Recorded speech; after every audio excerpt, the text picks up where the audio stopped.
टीईटीची सक्ती केली। एकच अध्यक्ष महोदय माझी विनंती असणार आहे की 2 वर्षामध्ये एक पहिली ते 8वी या वर्गांना शिकवणाऱ्या शिक्षकांना ही परीक्षा सक्तीची केलेली आहे आणि 53 वर्षापर्यंतच्या पुढच्या शिक्षकांना ही सक्तीची नसून पण त्यांना कुठल्याही पद्धतीची पदोन्नती दिली जाणार नाहीये।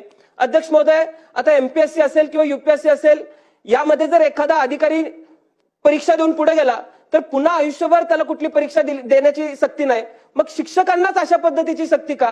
अध्यक्ष महोदय, जनगणना आली तर शिक्षक पाहिजे, निवडणूक आली शिक्षक पाहिजे, आज इन्व्हिजिलेशन कुठल्या तरी परीक्षेला द्यायचं म्हणलं तर शिक्षक पाहिजे, पण मग अशा वेळेस तुम्हाला शिक्षकांची अडचण का दिसत नाही? एक शिक्षक रोज तालुक्याच्या ठिकाणी जातो, त्याचा पूर्ण वेळ शिक्षण अधिकाऱ्याच्या ऑफिसच्या बाहेर बसून जातो। अध्यक्ष महोदय, शिक्षकांना जर अशा पद्धतीने त्रास दिला गेला तर ते विद्यार्थी कसे घडवतील यावर सुद्धा शासनाने विचार केला पाहिजे।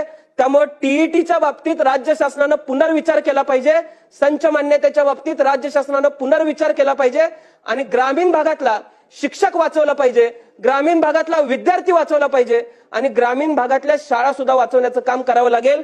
माझ्या एका सांगली जिल्ह्यात 445 शाळा आहेत ज्यांचा 20 पेक्षा पटसंख्या कमी आहे, पुढच्या 2 वर्षात 450 शाळा कमी होतील, त्यामुळे या बाबतीत राज्य शासनाने विचार करावा एवढीच मी विनंती आज आपल्याला अध्यक्ष महोदय करतो आणि माझे 2 शब्द मी संपवतो। जय हिंद, जय महाराष्ट्र।